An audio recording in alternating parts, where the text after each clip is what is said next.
Assalamualaikum warahmatullahi wabarakatuh. Perkenalkan, nama saya Dinda Fitriani dari program studi D4 Administrasi Perkantoran Digital Fakultas Ekonomi Universitas Negeri Jakarta, angkatan 2021. Di sini saya akan mempresentasikan hasil skripsi saya dengan judul Analisis Penyimpanan Arsip Dinamis pada PT ASDP Indonesia Ferry Persero dengan dosen pembimbing Pak Christian Wiradininggolar dan Pak Adnan Kassof.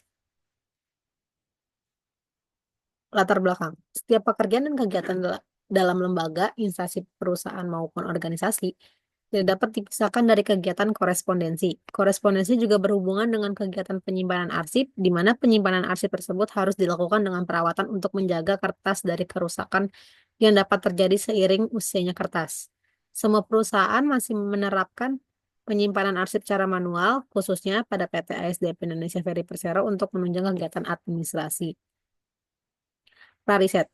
Berdasarkan wawancara singkat dan observasi yang dilakukan, masih terdapat hambatan dalam penyimpanan arsip secara manual.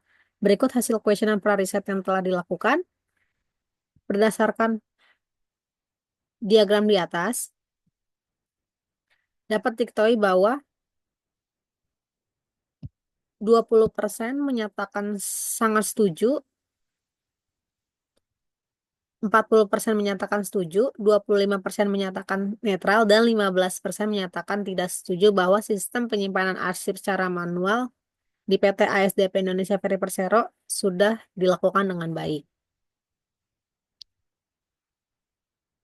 Selain itu, pertanyaan lain dalam survei prariset mengenai tempat penyimpanan arsip manual PT ASDP Indonesia Ferry Persero dapat dilihat pada diagram tersebut.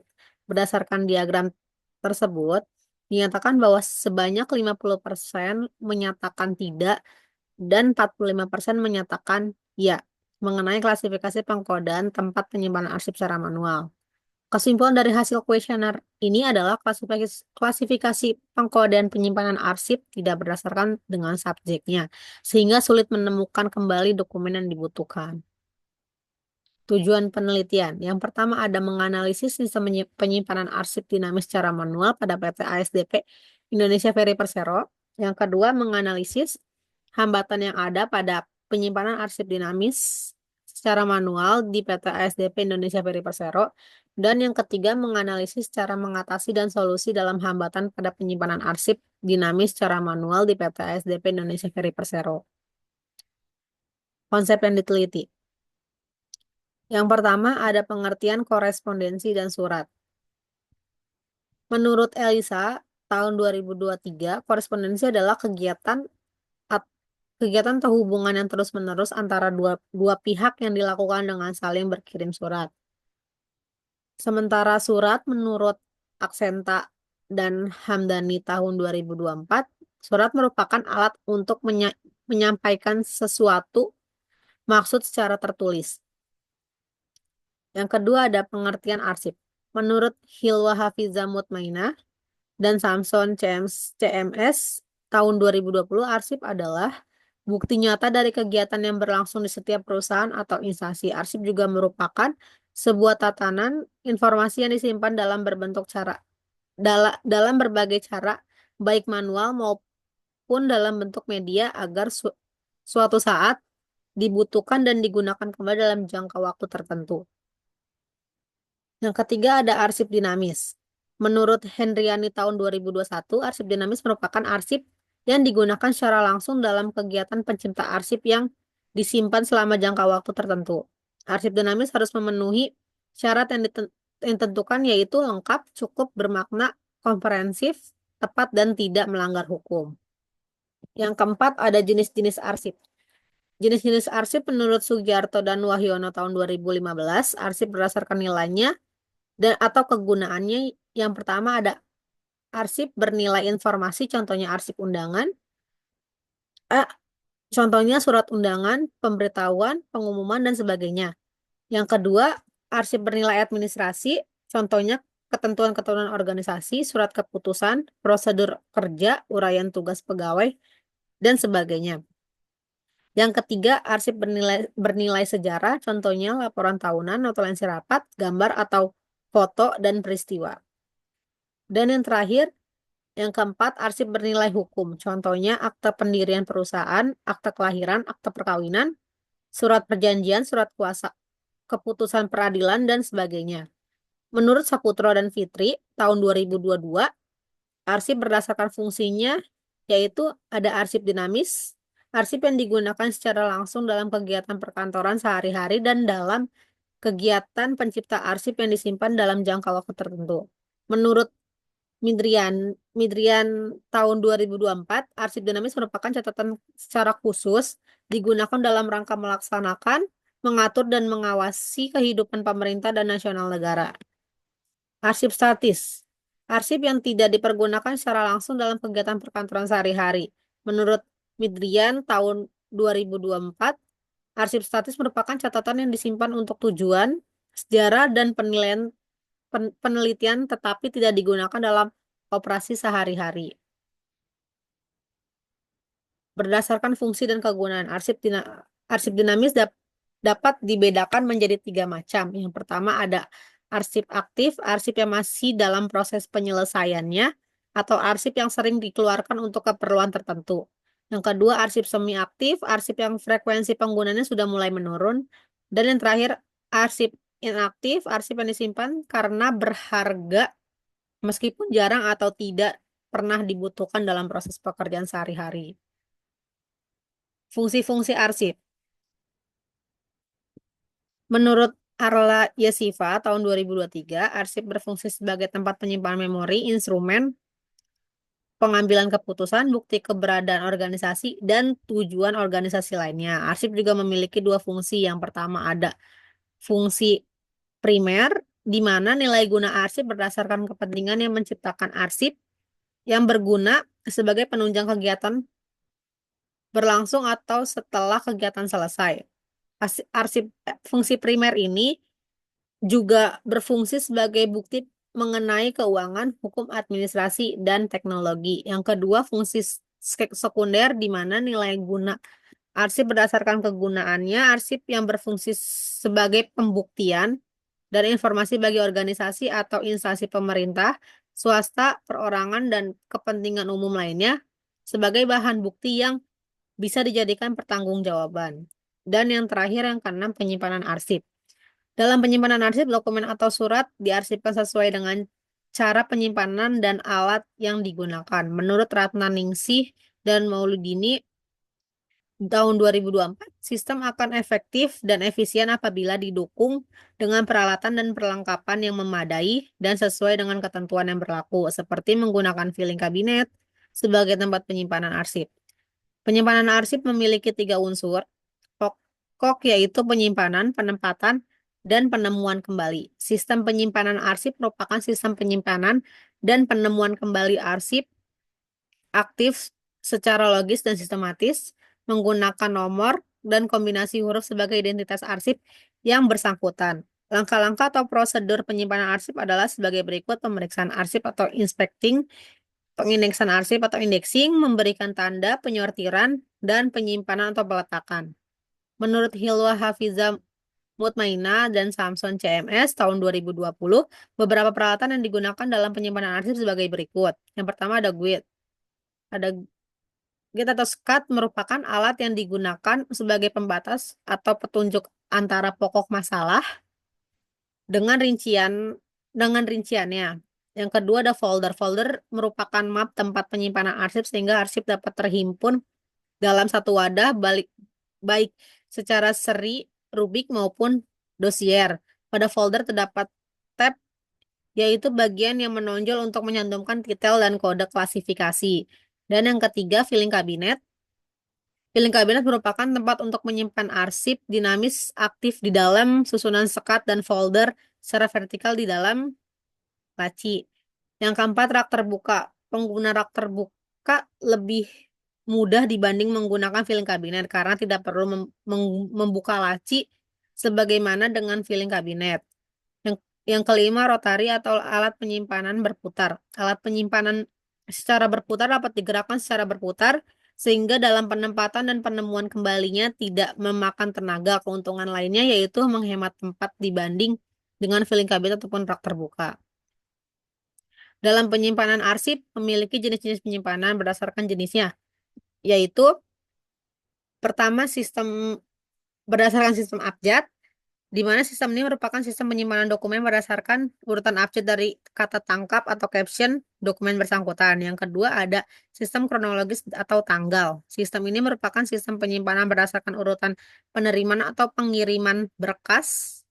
Yang ketiga ada sistem geografis. Sistem ini merupakan sistem penyimpanan dokumen yang berdasarkan kepada pengelompokan menurut nama tempat atau wilayah atau daerah tertentu. Yang keempat, sistem subjek.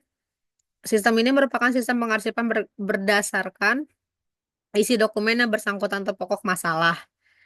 Dan yang terakhir, yang kelima, sistem nomor. Sistem ini merupakan sistem kearsipan di mana pada saat penyimpanan arsip berdasarkan nomor, kode bukan nama orang atau organisasi, bukan nomor yang tertera pada surat, tetapi dilihat dari nomor kode arsip penyimpanan yang dibantu dengan alat yaitu kartu indeks. Penelitian terdahulu. Yang pertama ada yang pertama dengan judul optimalisasi penataan arsip manual dan digital dalam tata kelola arsip di Dinas Kearsipan dan Perpustakaan Jawa Timur menurut Rasyad tahun 2023. Yang kedua ada menurut Suhendro dan Jumino tahun 2020 dengan judul Analisis Rekonstruksi Arsip sebagai Solusi Permasalahan Arsip Tidak Teratur di Balai Taman Nasional Karimun Jawa. Dan yang terakhir, menurut Putri tahun 2020 pengelolaan arsip dinamis di Kantor Badan Pertahanan Nasional atau BPN di Kabupaten Klaten. Tempat dan waktu penelitian. Tempat dilaksanakannya penelitian ini yaitu di PT ASDP Indonesia Ferry Persero.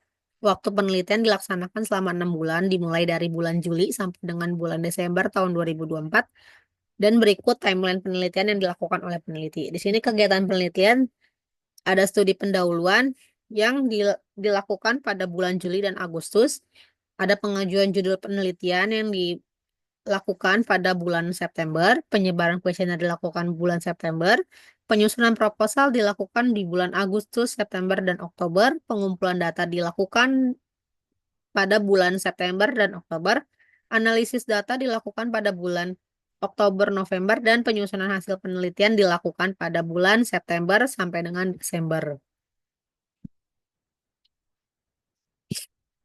Desain penelitian. Penelitian ini menggunakan metode kualitatif dengan pendekatan studi kasus. Menurut Creswell menyatakan bahwa penelitian kualitatif sebagai proses penyelidikan suatu fenomena yang ada, baik fenomena yang bersifat alamiah ataupun rekayasa manusia. Sementara metode pendekatan studi kasus merupakan penelitian di mana penelitian mengeksplor suatu fenomena atau kasus tertentu pada waktu dan aktivitas tertentu dan mengumpulkan informasi yang da- rinci dan mendalam dengan menggunakan berbagai pengumpulan data dan prosedur dalam jangka waktu tertentu. Sumber data dan sampel penelitian. Dalam penelitian menggunakan dua jenis sumber data, yaitu sumber data primer dan sekunder. Primer merupakan data yang bersumber internal yang didapat secara langsung melalui pelaksanaan observasi, yaitu pengamatan secara langsung dan lain sebagainya. Sedangkan data sekunder merupakan data yang bersumber dari eksternal, yang didapat melalui referensi yang berupa buku, jurnal artikel, dan lain sebagainya. Sumber data penelitian ini adalah informal wawancara. Teknik pengambilan sampel menggunakan purposive sampling dengan mengambil sampel sebanyak 4 orang. Purposive sampling merupakan salah satu teknik di mana penelitian menentukan pengambilan sampel dengan cara menetapkan ciri-ciri khusus yang sesuai dengan tujuan penelitian sehingga diharapkan dapat menjawab permasalahan penelitian. Teknik pengumpulan data. Teknik pengumpulan data dalam penelitian ini menggunakan observasi, wawancara, dan dokumentasi. Observasi menurut Ardiansyah tahun 2023 merupakan teknik pengumpulan data yang melibatkan pengamatan langsung terhadap partisipan dan konteks yang terlibat dalam fenomena penelitian. Observasi dapat dilakukan dalam situasi nyata atau di lingkungan yang telah dirancang secara khusus untuk penelitian. Observasi ini bertujuan agar dapat menjelaskan permasalahan yang terjadi pada tempat penelitian. Yang kedua, wawancara. Menurut Rizky, Fadila, dan Ayu Wulandari tahun 2023, wawancara merupakan suatu kejadian atau suatu proses interaksi antara pewawancara dan sumber informasi yang melalui komunikasi langsung. Dalam wawancara tersebut biasanya dilakukan secara individu maupun kelompok. Dalam wawancara ini, pihak yang terlibat yaitu peneliti dan beberapa informan dengan menggunakan jenis wawancara struktur. Menurut Hendro dan Jumino, tahun 2020, wawancara struktur digunakan ketika interview mempersiapkan daftar pertanyaan terlebih dahulu sebelum diajukan kepada interview. Dan urutan pertanyaan tidak diubah. Dan yang terakhir, dokumentasi. Dokumentasi merupakan pengamatan secara langsung yang untuk mendapatkan data yang diperoleh peneliti sesuai dengan pembahasan. Menurut Sugiono tahun 2017 mengatakan bahwa studi dokumentasi merupakan pelengkap dari pengguna metode observasi dan wawancara dalam penelitian kualitatif. Teknik keabsahan data. Dalam penelitiannya, peneliti menggunakan triangulasi teknik pengumpulan data dan triangulasi sumber. Menurut Lian dan Irawan, tahun 2023, metode triangulasi adalah metode yang memperkuat validasi data dengan cara mengumpulkan data dari sumber yang berbeda seperti wawancara, observasi, dan dokumentasi. Menurut Mekarish tahun 2020, triangulasi teknik pengumpulan data yang dilakukan dalam membandingkan hasil observasi dan hasil wawancara yang telah peneliti lakukan, sementara triangulasi sumber dilakukan dengan cara mengecek informasi yang peneliti dapatkan melalui wawancara dengan beberapa sumber atau informan. Analisis data. Teknik analisis data. Menurut Miles dan Huberman, teknik analisis data terdiri dari pengumpulan data, reduksi data, penyajian data, serta penarikan kesimpulan dan verifikasi. Pengumpulan data merupakan sekumpulan informasi yang memberikan kemungkinan pada peneliti untuk menarik kesimpulan dan pengambilan tindakan. Dalam penyelesaian penelitian, peneliti menggunakan data berupa hasil observasi, wawancara, dokumentasi, dan studi kepustakaan atau jurnal ilmiah. Yang kedua, reduksi data. Pada tahap reduksi data, data dapat diperoleh di lapangan ditulis kembali oleh peneliti dalam bentuk uraian atau laporan yang terperinci. Reduksi data merupakan proses pemilihan, pemfokusan, serta penyederhanaan dari semua jenis informasi yang mendukung data penelitian yang diperoleh dan dicatat selama proses penelitian data di lapangan, menurut Agam tahun 2022. Dengan penelitian ini, dengan melakukan reduksi data ini, maka data akan tergambar dengan jelas dan dapat memudahkan peneliti dalam mengumpulkan data selanjutnya. Yang ketiga, penyajian data merupakan proses penyusunan informasi memberikan kemungkinan adanya kesimpulan dan penelitian kualitatif. Penyajian data ini dapat dilakukan dalam bentuk uraian singkat, bagan, dan sejenisnya. Dengan penyajian data ini memudahkan peneliti untuk memahami permasalahan yang terjadi dan merencanakan tindakan selanjutnya sesuai dengan yang sudah dipahami. Dan yang terakhir, penarikan kesimpulan. Penarikan kesimpulan merupakan proses akhir dari langkah-langkah yang dilakukan dari hasil observasi, wawancara, dan dokumentasi yang terkait dengan topik yang diteliti. Penarikan kesimpulan diambil dari data yang telah dianalisis dan data yang sudah dicek berdasarkan bukti yang yang didapatkan di lokasi tersebut. Penelitian harus sampai pada penarikan kesimpulan dan melakukan verifikasi baik dari segi makna maupun kebenaran kesimpulan yang disepakati oleh tempat penelitian itu. Deskripsi partisipan. Berikut partisipan yang telah peneliti wawancarai. Yang pertama ada karyawan A dengan divisi properti dan umum dengan jabatan staf properti dan umum atau arsiparis. Yang kedua ada karyawan B dengan divisi properti dan umum dengan jabatan staf properti dan umum atau arsiparis. Yang ketiga ada karyawan C dengan divisi properti umum dan jabatan arsiparis atau staf properti dan umum. Dan yang terakhir, yang keempat, karyawan D, divisi properti dan umum, dengan jabatan staf properti dan umum, atau jabatannya arsiparis. Partisipan tersebut dipilih berdasarkan frekuensi karyawan yang sering melakukan kegiatan mengarsipkan surat sebagai sistem persuratan untuk menunjang kegiatan administrasi di perusahaan. Selain itu, partisipan tersebut juga dipilih berdasarkan kriteria lainnya, yaitu yang pertama, karyawan divisi properti dan umum dengan jabatan yang berhubungan langsung dengan administrasi. Yang kedua, sering melakukan penyimpanan arsip secara manual atau dengan jabatan arsiparis. Dan yang terakhir, yang ketiga, memenuhi kriteria untuk dapat menjabarkan hambatan dan solusi yang dirasakan terhadap penyimpanan arsip dinamis secara manual. Hasil dan pembahasan yang pertama, sistem penyimpanan arsip dinamis secara manual. Berdasarkan hasil observasi yang dilakukan, sistem penyimpanan arsip secara manual belum menggunakan sistem klasifikasi berdasarkan subjeknya, namun dapat memudahkan kegiatan surat menyurat. Menurut hasil wawancara, tempat penyimpanan arsip manual terdiri dari 3 tempat. Yang pertama ada di kantor pusat dengan usia arsip 1 sampai 2 tahun.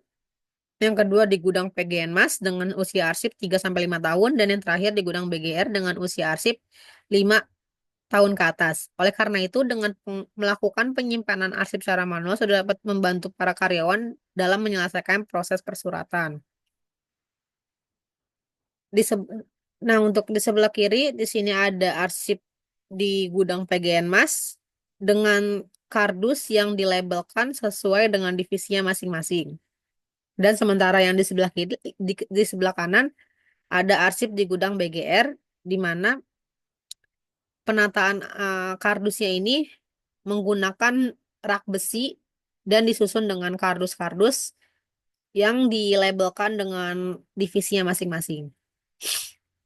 Yang kedua, hambatan yang ada pada penyimpanan arsip dinamis secara manual. Setiap perusahaan menyadari bahwa saat melakukan kegiatan arsip sudah pasti memiliki hambatan. Hambatan dari perusahaan ini diantaranya sulit menemukan kembali arsip ketika arsip tersebut dibutuhkan.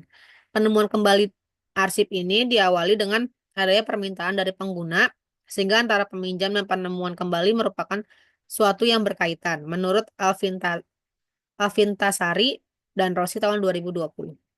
Berdasarkan hasil observasi yang dilakukan, diketahui bahwa yang pertama, perusahaan ini memiliki hambatan pada proses penyimpanan arsip secara manual, di antaranya sulit menemukan arsip kembali ketika arsip tersebut dibutuhkan. Dan yang kedua, surat yang diarsipkan tersebut terdiri dari surat nota dinas, surat kontrak pengadaan, surat kontrak kerjasama, dan lain sebagainya.